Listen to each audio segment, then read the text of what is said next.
Assembly quality verification. तो आज का टॉपिक है असेंबली क्वालिटी वेरिफिकेशन। असेंबली जिसे हम पहले ही पढ़ चुके हैं कि किसी भी इलेक्ट्रॉनिक कंपोनेंटों को उसके ड्राइंग शीट एवं वर्क इंस्ट्रक्शन के अनुसार उसे पैनल पर व्यवस्थित करना, इंस्टॉल करना, फिक्स करना ही हमारा असेंबल करना कहलाता है, असेंबली कहलाती है। लेकिन उस असेंबली की क्या गुणवत्ता होनी चाहिए, क्या उसकी क्वालिटी होनी चाहिए, उसी क्वालिटी की वेरिफिकेशन एवं उसके स्टैंडर्ड को वेरीफाई करना आवश्यक होता है। तो आज हम यही पढ़ेंगे कि असेंबली क्वालिटी वेरिफिकेशन क्या होता है। तो असेंबल की गई सभी कंपोनेंटों की उसकी क्वालिटी की जांच के लिए, उसकी क्वालिटी की चेकअप के करना ही हमारा कहलाता है क्वालिटी वेरिफिकेशन। तो इस क्वालिटी वेरिफिकेशन के लिए हमें क्या क्या करना होता है या क्या क्या इसमें होता है। तो सबसे पहले हम करते हैं डिजाइन, यानी कि उसके जो असेंबली ड्राइंग होते हैं उसके और वर्क इंस्ट्रक्शन के अनुसार काम। तो सबसे पहले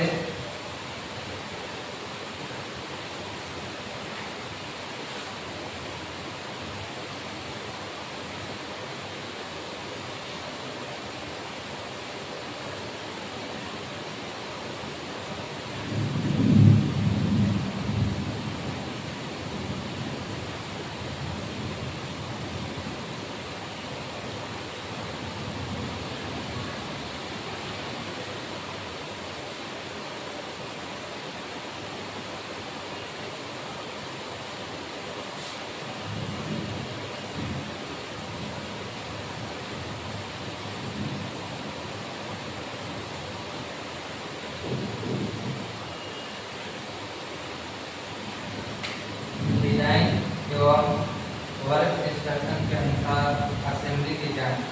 इसे हम क्या करते हैं, डिजाइन एवं वर्क। डिजाइन मतलब जो वर्क सेट या जो हमारा असेंबली ड्राइंग उस कार्य के लिए दिया गया है, उस ड्राइंग शीट के अनुसार और उस वर्क इंस्ट्रक्शन के अनुसार हमारा जो असेंबल हुआ है वो असेंबल हुआ है अथवा नहीं हुआ है। तो तैयार असेंबली को दिए गए डिजाइन ड्राइंग के अनुसार कंपेयर किया जाता है। तो इसमें जो होता है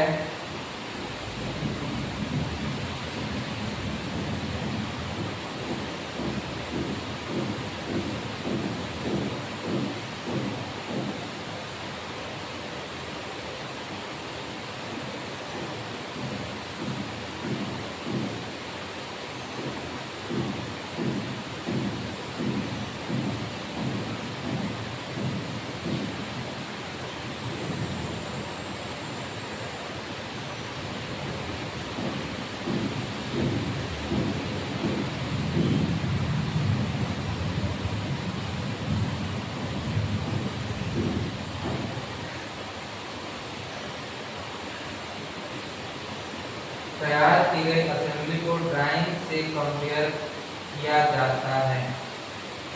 जो भी असेंबल हम बनाए हैं, जो भी हम असेंबलिंग किए हैं, उस असेंबली को करने के लिए हमें डिजाइन या उसकी जो असेंबली ड्राइंग होती है उसे हम उसके अनुसार हम करते हैं। तो वो जो असेंबली की गई है या तैयार किया गया जो असेंबली है वो हमारा जो असेंबली ड्राइंग के अनुसार है अथवा नहीं है, तो उससे उस ड्राइंग से कंपेयर करके हम उसकी जांच करते हैं, हम उसका वेरिफिकेशन करते हैं। तो सबसे पहला यही है इसमें डिजाइन एवं वर्क इंस्ट्रक्शन के अनुसार असेंबली की जांच। तो तैयार की गई असेंबली को ड्राइंग से कंपेयर करके उसका वेरिफिकेशन किया जाता है। दूसरा यह देखा जाता है कि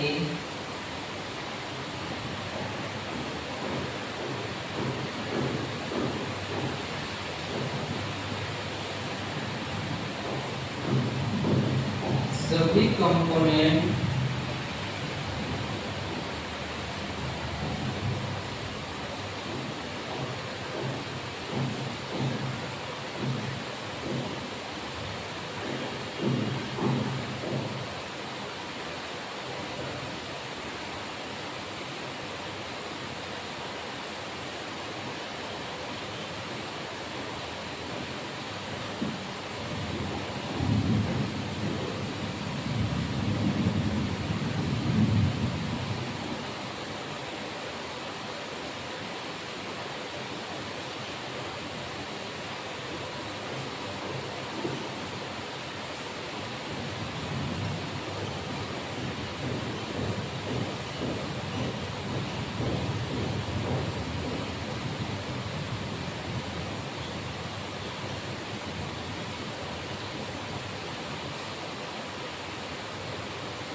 कि वो ड्राइंग के अनुसार हमारा सही है अथवा नहीं है।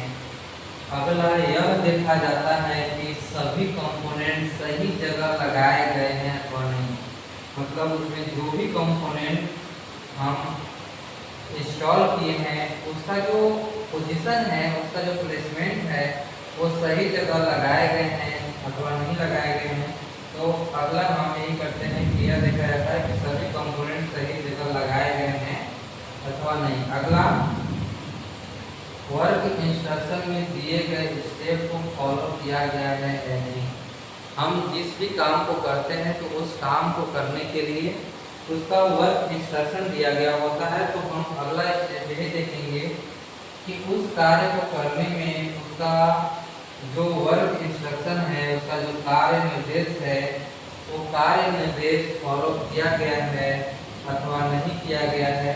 तो अगला हम पढ़ते हैं वर्क इंस्ट्रक्शन दिए गए स्टेप को फॉलो किया गया है नहीं। अगला, कोई भी कंपोनेंट उल्टा एवं गलत जगह तो नहीं लगाया गया है, मतलब जो भी कंपोनेंट हम यूज कर रहे हैं, जिसको हम लगा रहे हैं, उसका जो पोलैरिटी होता है और पोलैरिटी कहीं अलग उल्टा तो नहीं है, मतलब प्लस का माइनस, माइनस का प्लस तो नहीं है, तो उसकी कंपोनेंट को उल्टा एवं गलत जगह तो नहीं लगा है, यानी कि गलत प्लेसमेंट तो नहीं हुआ है।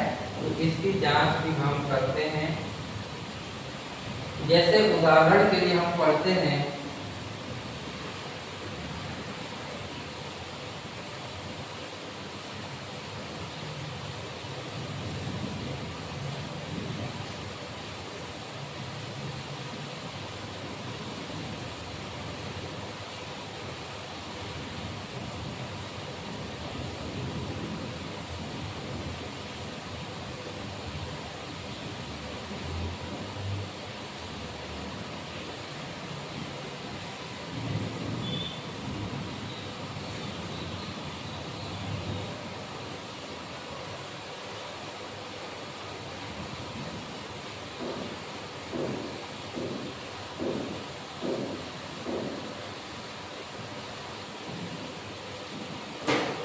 जैसे हम कंपोनेंट के उल्टा एवं गलत पोजीशन को हम देखते हैं या वो अलग गलत पोजीशन पे लगा तो नहीं, इसकी जांच क्यों करते हैं। जैसे हमने माना कि ये रजिस्टर है, ये रजिस्टर हमें ड्राइंग के अनुसार जिस पोजीशन और जिस ओरिएंटेशन पे हमें लगाना होता है, जिस ओरिएंटेशन में हमें लगाना होता है, हम उसमें यह सुनिश्चित करते हैं कि ये जो हमारा होता है रजिस्टर उस पोजीशन पे, उस ओरिएंटेशन में फिक्स है अथवा नहीं है। उसी तरह से अगर हमें कैपेसिटर लगाना है तो यह वेरीफाई किया जाता है कि जो हमारे कैपेसिटर की पोलैरिटी है, इसकी जो ध्रुवता है, ये ध्रुवता सही है अथवा नहीं है, मतलब पॉजिटिव सिरे से नेगेटिव को नेगेटिव सिरे से हमारा जोड़ा गया है अथवा नहीं जोड़ा गया है। तो हम अगला यही देखते हैं कि उसकी जो ओरिएंटेशन है, उसका जो पोजीशन है, वो हमारा सही है अथवा नहीं है। तो इसमें हम उसकी जांच करते हैं। इसमें अगला हम पढ़ते हैं कंपोनेंट प्लेसमेंट एवं कनेक्शन क्वालिटी रिव्यू।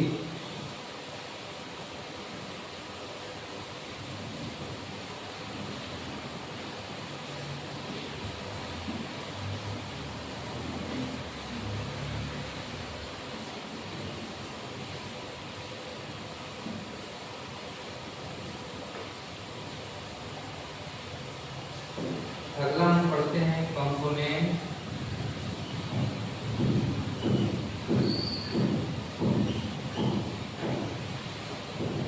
प्लेसमेंट एवं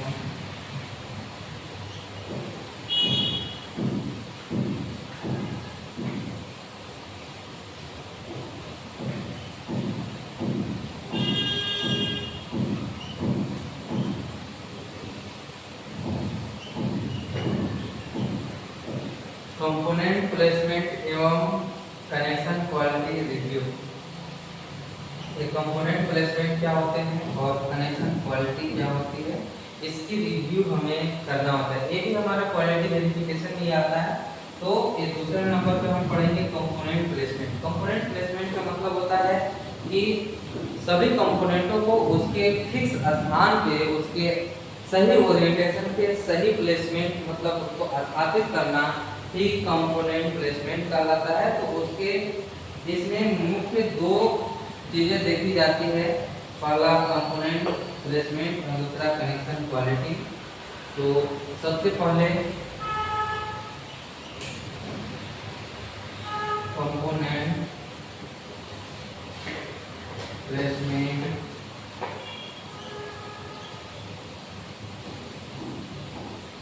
एवं दूसरा कनेक्शन क्वालिटी।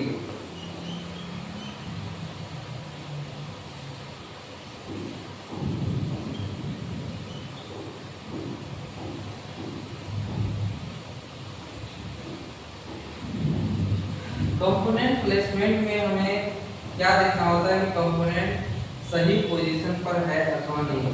सबसे पहला कंपोनेंट की पोजीशन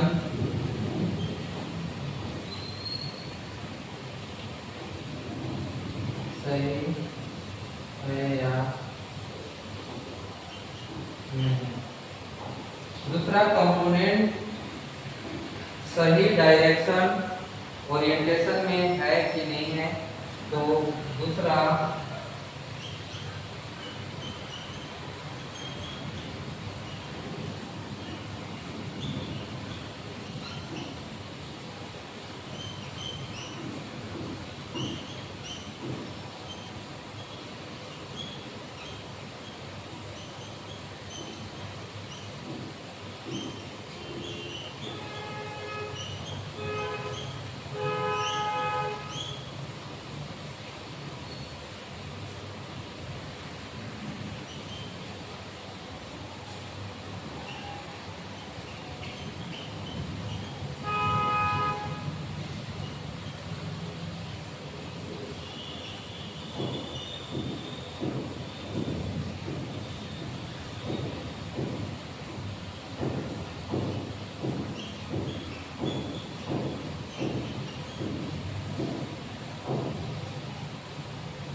कंपोनेंट प्लेसमेंट एवं कनेक्शन क्वालिटी में कंपोनेंट प्लेसमेंट क्या होता है, जो कंपोनेंट हम स्थापित कर रहे हैं, इंस्टॉल कर रहे हैं, वो जो कंपोनेंट है उसकी प्लेसमेंट में उसकी पोजीशन, उसकी डायरेक्शन, उसकी ओरिएंटेशन एवं उसकी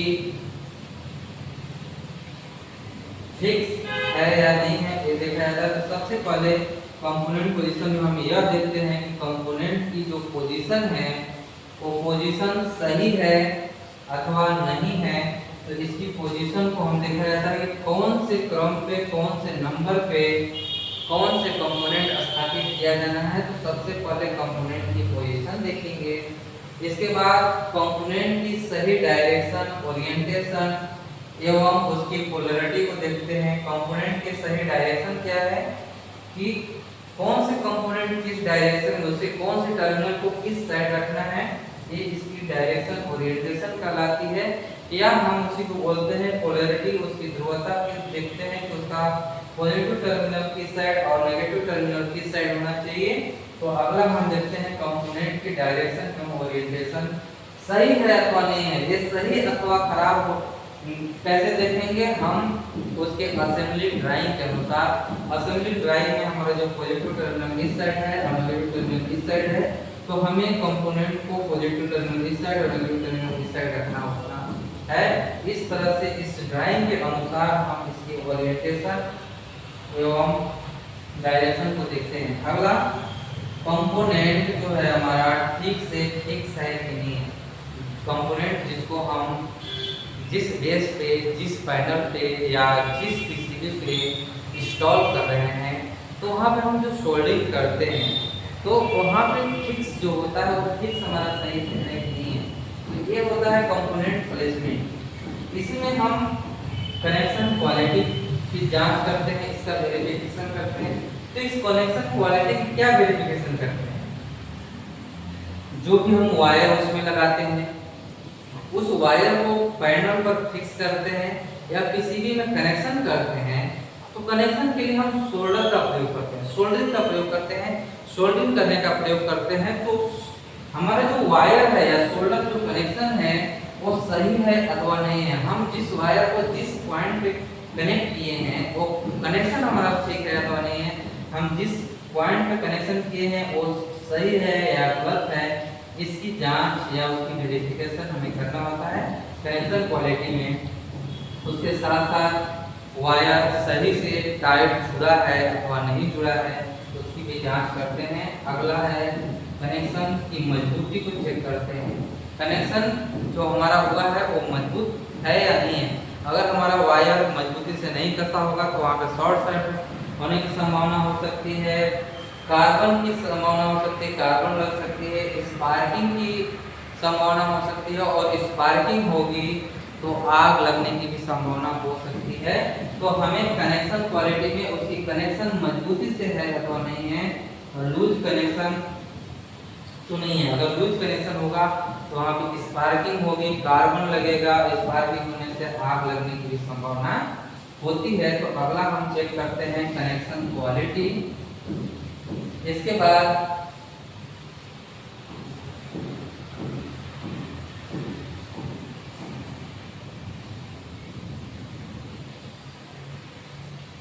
इसमें ही हम कनेक्शन क्वालिटी में हम ये भी देखते हैं कि जो कोई भी अन्य वायर है, extra wire, short circuit,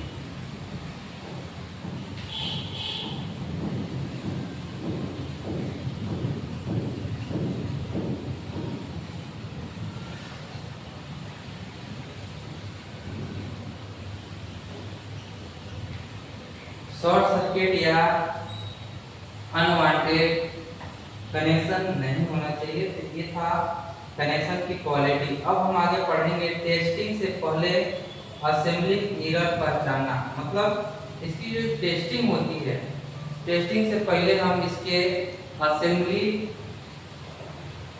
error को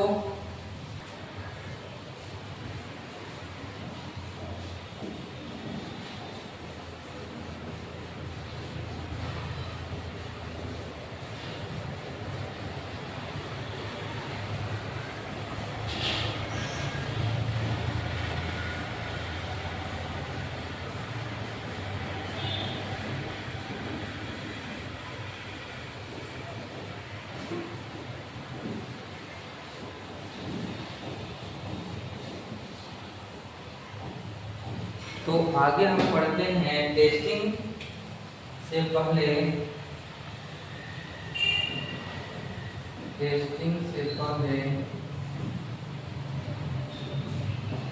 असेंबली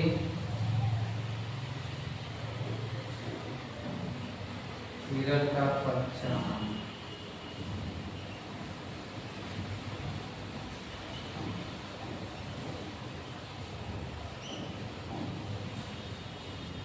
टेस्टिंग शुरू करने से पहले असेंबली की एरर यानी गलतियों को पहचान करना जरूरी होता है।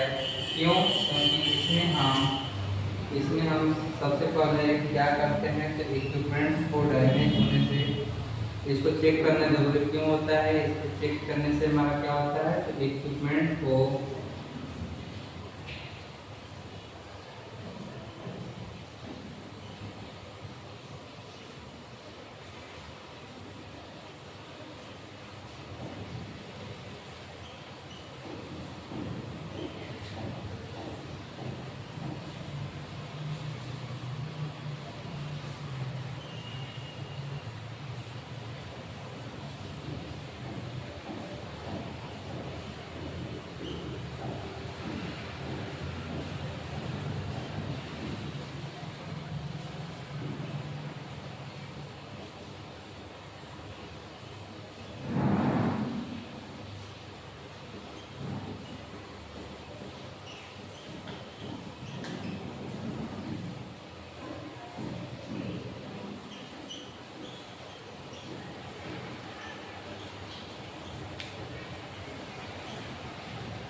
टेस्टिंग से पहले असेंबली एरर का पहचान करना जरूरी क्यों होता है? इससे असेंबली एरर का पहचान हम करते हैं तो हमें इसकी बेनिफिट ये होता है कि जो इक्विपमेंट्स होते हैं जिसे हम निर्माण कर रहे हैं, जिसका हम प्रोडक्शन कर रहे हैं, उसको डैमेज होने से बचाया जा सकता है, यानी कि उसका सही उत्पादन किया जा सकता है, उसे खराब होने से बचाया जा सकता है। अगला, शॉर्ट सर्किट जैसी समस्याओं को रोका जा सकता है।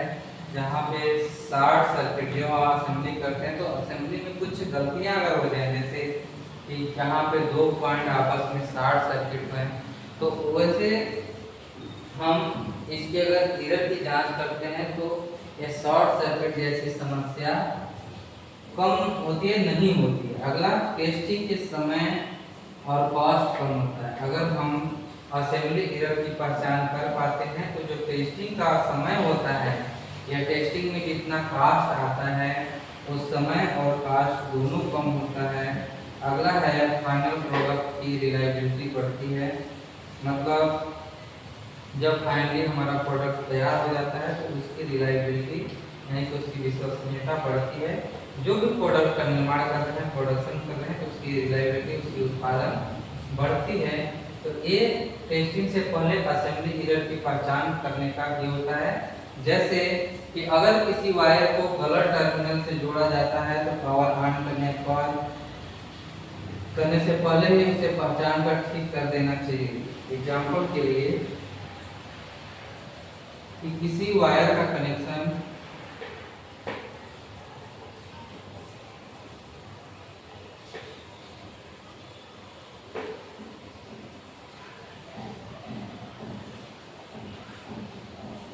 गलत वायर करता है तो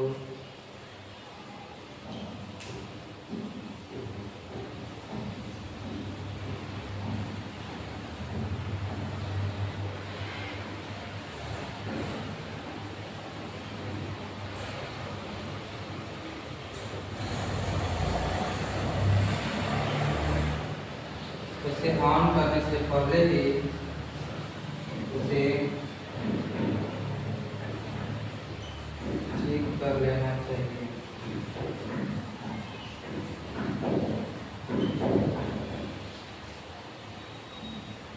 यानी कि ये सब जो है भी है इसी एरर को पहचानने से, जैसे कि एक एरर हमारा ये भी है कि कोई भी वायर का कनेक्शन क्या है, रॉन्ग हो गया है, गलत कनेक्शन हो गया है, किसी दूसरे पॉइंट पे कनेक्शन हो गया, तो उसमें हमें पावर सप्लाई देने से पहले, पावर ऑन करने से पहले उसे ठीक कर लेने से हमारा जो इक्विपमेंट्स होता है वो डैमेज होने से बच जाता है। अगला हम पढ़ते हैं असेंबली प्रोसेस की डॉक्यूमेंटेशन बनाए रखना।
असेंबली प्रोसेस की डॉक्यूमेंटेशन क्या होती है? तो असेंबली के दौरान किए गए काम और इंस्पेक्शन के जो रिजल्ट होते हैं प्रॉपर रिकॉर्ड एवं डॉक्यूमेंटेशन रखा जाता है। इसे ही असेंबली प्रोसेस की डॉक्यूमेंटेशन करते हैं। तो इस असेंबली प्रोसेस की डॉक्यूमेंटेशन करना क्यों आवश्यक होता है? तो असेंबली प्रोसेस की डॉक्यूमेंटेशन असेंबली के दौरान किए गए जांच एवं उसके इंस्पेक्शन रिजल्ट की प्रॉपर रिकॉर्ड ही हमारा डॉक्यूमेंटेशन कहलाता है। इस डॉक्यूमेंटेशन को बनाए रखना क्यों जरूरी होता है, इस डॉक्यूमेंटेशन में क्या क्या शामिल हो सकते हैं, इस डॉक्यूमेंटेशन में क्या क्या होती हैं। तो इसमें हमारा असेंबली की डेट होती है, असेंबली की डेट,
इसमें इस डॉक्यूमेंटेशन में क्या क्या होती है, तो असेंबली की डेट होती है कि जिस डेट को यह असेंबल किया जाता है उस असेंबली की डेट होती है कि इस डेट में मैन्युफैक्चरिंग की गई, इस डेट में असेंबली की गई। तो सबसे पहले असेंबली की डेट होती है। यूज कंपोनेंट होते हैं, उसमें कौन कौन से कंपोनेंट यूज किए गए हैं, जो भी इक्विपमेंट बना रहे हैं उसमें कौन कौन से कंपोनेंट यूज किए गए हैं। तो कंपोनेंट अगला है इंस्पेक्शन रिजल्ट। इंस्पेक्शन रिजल्ट में उसमें कौन कौन सी जांच की गई और उस जांच में उसका रिजल्ट क्या है। तो इस इंस्पेक्शन रिजल्ट में यही होता है उसकी जांच का रिपोर्ट क्या है, उसका रिजल्ट क्या है। पाए गए एरर्स, उसमें अगर कोई एरर पाए गए तो कौन से इक्विपमेंट्स में कौन से एरर पाए गए, उसमें पाए गए एरर्स, किया गया कनेक्शन, उसमें कौन कौन से कनेक्शन किया गया है, कैसे किया गया है, किसके बाद किसका कनेक्शन किया गया। अगला इंस्पेक्टर की जानकारी यानी ऑपरेटर की जानकारी। तो इसमें जो भी ऑपरेटर की जानकारी जो भी यूज करने वाला है उसमें क्या क्या उसकी प्रोसेस है, कैसे यूज करेगा, इसमें इंस्पेक्टर की जानकारी होती है। तो इसमें कार्य करने की जो विधि होती है ये दिखाया गया होता है। तो ये होता है असेंबली डॉक्यूमेंटेशन, असेंबली प्रोसेस की डॉक्यूमेंटेशन ये करना इसलिए आवश्यक होता है। इसमें ये महत्वपूर्ण जानकारियाँ रिकॉर्ड में रखा जाता है। तो इसलिए हमें इसका फायदा यही है कि किसी भी प्रॉब्लम की स्थिति में असेंबली हिस्ट्री को ट्रैक किया जाता है। असेंबली हिस्ट्री क्या होता है, तो ये जितना भी है मेरा ये सब हमारा असेंबली हिस्ट्री कहलाता है। तो अगर कोई भी प्रॉब्लम उस प्रोडक्ट में आती है तो इस असेंबली हिस्ट्री को ट्रैक किया जाता है।